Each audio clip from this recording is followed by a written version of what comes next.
East-West, you save an average of $3,000 a year. And with our award-winning service, you save something even more valuable, time.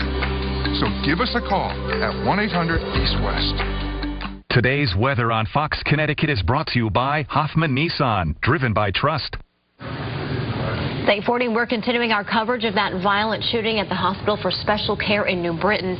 The incident rattled the community there. And I'm joined now by clinical psychologist Dr. David Bendor from Hartford Hospital. He's here to talk about the process of coping with an ordeal like that. Good morning, Dr. Bendor. Good morning. Thanks for having me. Now, how do people react? They react in different ways, right? Yeah, absolutely. Walk us through that. Sure. It's important to know that people are going to react very differently based on their background, their history, their resiliency. So some people experiencing a trauma like this, either hearing about it or being present when it happens, some people will have what we'll call just a little blip on the radar, a rough day, a rough night.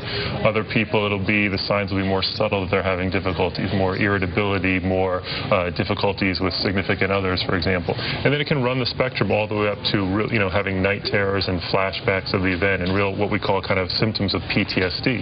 And for some people, maybe they might think that they're not having a problem with it after that incident, but does it hit them maybe a week or two down the road? It definitely can. I remember a colleague of mine when we were talking about this had said he'd gone out to workplaces and kind of done debriefings, and he didn't even realize that he was having his own visceral responses, and he was doing all the self-care things, but he noticed that a colleague of his said to him, he was in the parking lot, and a tear was falling down his face, streaking down his face. He wasn't even aware how it was hitting him so hard. He didn't even know it. No idea, and he's a professional who does this far too often. Right. So you never know how you're going to react. Absolutely. What should people keep in mind?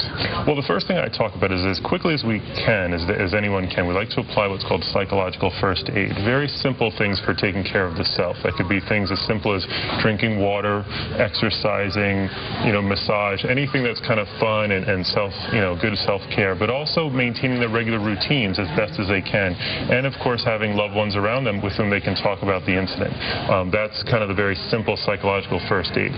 In addition, I think that debriefing should be available for people who've gone through this and are having difficulties with the incident. We call it a critical incident debriefing, where professionals will come out and meet with the people who are really affected, and they sit around a room like this and they can talk about their experiences of the event. And what if someone's having a really difficult time? They're crying a lot, they're afraid to go back to that workplace. What should they do? Absolutely. Should they seek out the help of a professional? They should, and sometimes the person, him or herself, will recognize that, and sometimes it takes a loved one, a family friend to say, hey, I noticed, maybe, they noticed that something's off. And then we always say that person should, on his or her own, seek out professional help with an experienced clinician who has experience in working with trauma. And they should also maybe continue to talk with friends or coworkers who may be sharing those same feelings. Absolutely. I mean, one of the things we do when we have these kind of debriefings, whether it's the day after the event or, like you said before, it could be weeks later, because people still be having strong responses to the event, talk about not so much the details and the specifics of what occurred that fateful day, but more how people can kind of talk about in a general comforting area their experience that they're having, because people will find that a lot of other people in that room are having a similar emotional response, and that can be very comforting. And there's really no answer when someone's talking about how long am I going to be feeling like this, right? Because the symptoms of PTSD, they vary. Absolutely, and whether it's something that's not quite PTSD, but it's still an emotional disruption of some sort, to full-blown PTSD, we say unfortunately we don't know, and we treat symptoms as aggressively as we can, but the reality is no one can really answer that definitively. Right, of course it does vary. Absolutely. All right, Dr. Bendor from Hartford Hospital, thanks so much for being with us this morning. Thank you for having me. Okay. Joe Fury, what's the latest there on the, not quite there, Joe Fury.